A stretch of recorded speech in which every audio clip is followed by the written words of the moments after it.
Assalamualaikum warahmatullahi wabarakatuh. Perkenalkan, saya Dorotujian Humaira dari Prodi D4 Fisioterapi semester 3 dengan NIM P37326120012. Baiklah, pada kesempatan kali ini saya akan melakukan penugasan ujian praktik dari mata kuliah Tumbuh Kembang Manusia dengan materi yang pertama yaitu perkembangan sistem saraf. Perkembangan sistem saraf itu pada awalnya dimulai dari embrio dan pada embrio ini terdiri dari 3 lapisan. Yang pertama yaitu lapisan endoderm, yaitu lapisan paling dalam, kemudian mesoderm lapisan di tengah, dan kemudian lapisan paling luar disebut dengan ektoderm yang merupakan cikal bakal dari terbentuknya sel saraf. Perkembangan sistem saraf ini yang pertama yaitu disebut dengan fase neuralisasi, dimulai pada hari ke-20.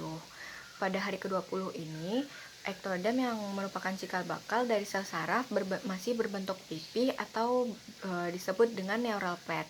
Kemudian pada hari ke-23, sel-sel yang berbentuk pipih atau neural plate ini bermigrasi ke tengah hingga membentuk cekungan yang disebut dengan neural crest. Bermigrasi hingga membentuk cekungan itu disebut dengan neural groove.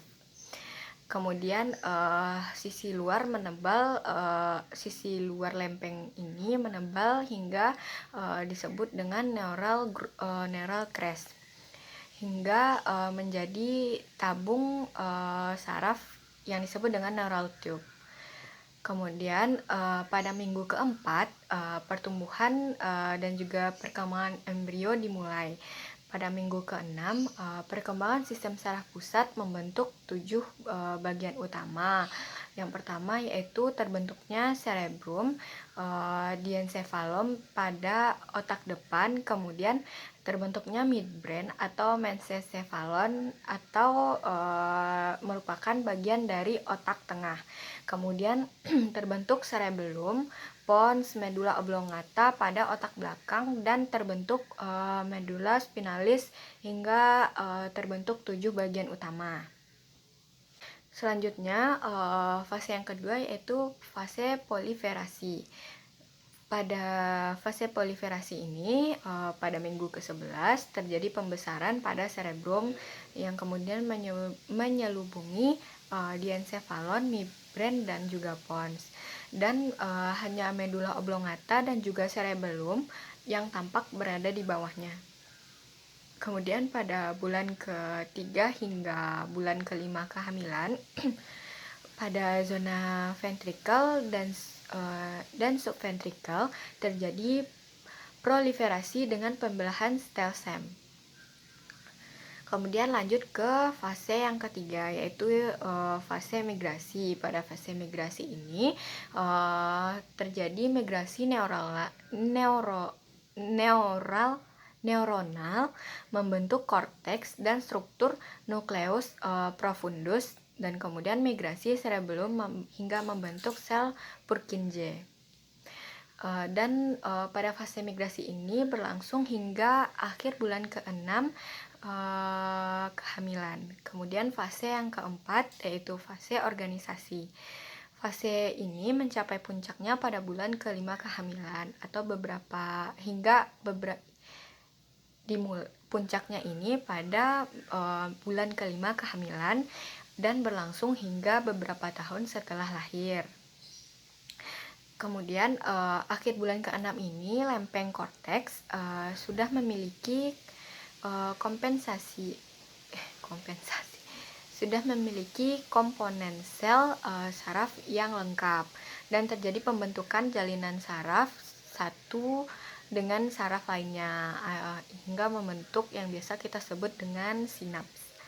Dan terjadi juga pematangan selubung saraf dan mencapai puncaknya ketika bayi berumur 1 tahun. Dan setelah lahir atau masa neonatal atau prakelahiran, ukuran kepala bayi itu berkisar 70% dari orang dewasa, dan berat otaknya baru mencapai pada ukuran 25% dari berat otak orang dewasa. Kemudian perkembangan sel saraf ini pada usia 2 bulan setelah lahir atau umur 2 bulan pada bayi terjadi organisasi CNS atau Central Nervous System. Kemudian pada bulan ketiga setelah kelahiran itu perkembangan sistem saraf ini hampir sama dengan bulan kedua dengan yaitu perkembangan sistem saraf pada usia neonatal hingga bulan kedua itu pada bulan ketiga masih sama, belum ada perubahan yang signifikan. Kemudian pada usia 4 bulan bayi, perkembangan sistem saraf ini masih sama dengan bulan-bulan sebelumnya. Lanjut pada bulan kelima, perkembangan sistem saraf sudah lanjut ke tahap myelinisasi jalur visual dari lahir hingga usia 5 bulan pertama.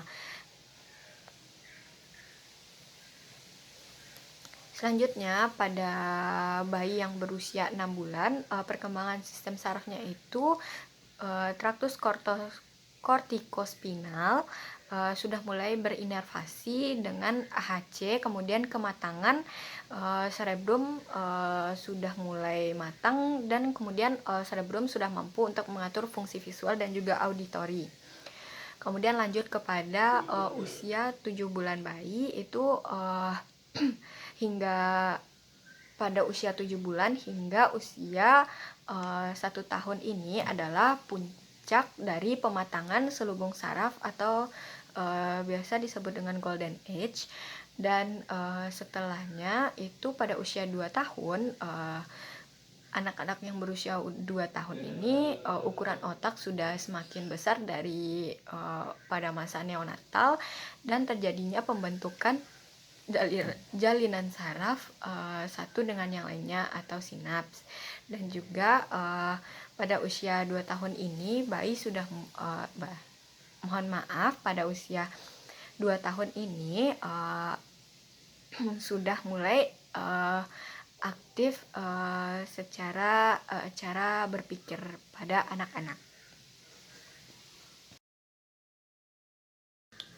Selanjutnya, materi yang kedua yaitu perkembangan gerak pada bayi usia 0 hingga 12 bulan. Pada bayi usia 0 hingga 10 hari atau biasa disebut dengan fase neonatal, bayi hanya mampu melakukan gerakan random movement atau gerakan bayi itu menggerakkan entah badan, tangan, ataupun kaki, namun gerakan tersebut tidak memiliki arti.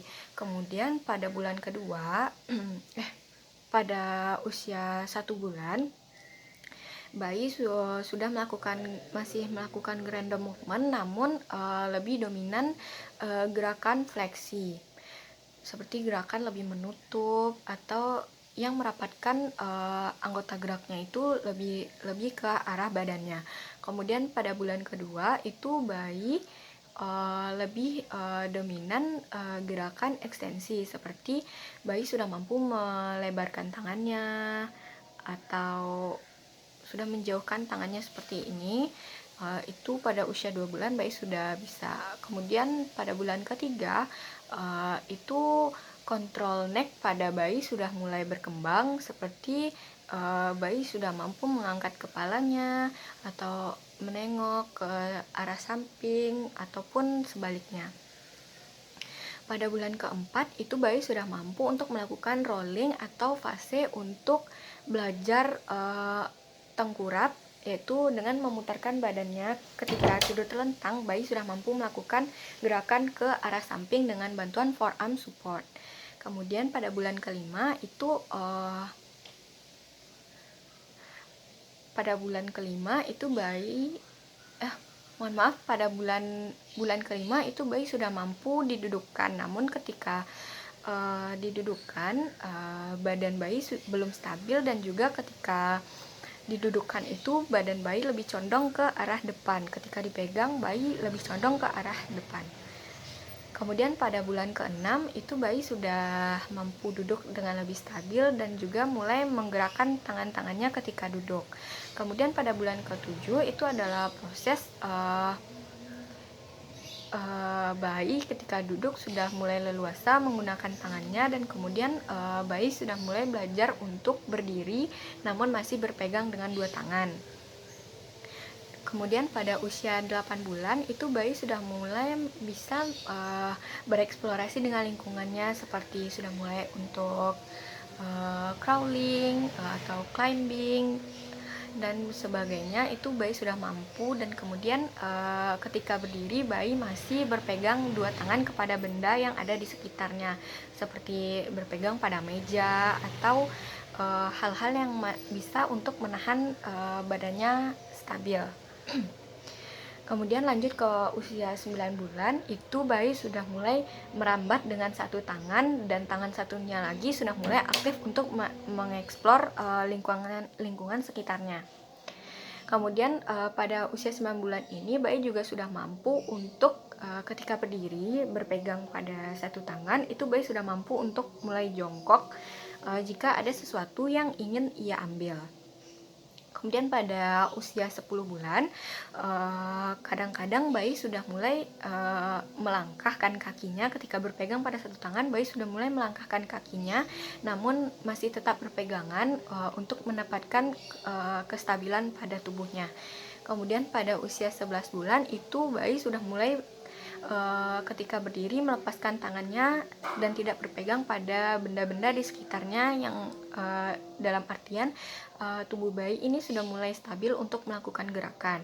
Dan lanjut ketika usia 12 bulan, ini bayi sudah mulai melangkahkan kakinya untuk belajar berjalan, dan ketika berjalan itu bayi sudah menggunakan wide base dan juga sudah mampu untuk fleksini ketika dia dari tengkurap. Kemudian lanjut untuk berdiri, itu bayi sudah mampu untuk menjaga kestabilan tubuhnya. Dan juga pada usia 12 bulan ini bayi sudah mampu ketika berdiri dan mengangkat satu kakinya. Sekian perkembangan gerakan bayi usia 0 hingga 12 bulan, dan juga perkembangan saraf dari bayi hingga 2 tahun. Terlebih terkurang saya mohon maaf. Wabillahi taufik wal hidayah. Wassalamualaikum warahmatullahi wabarakatuh.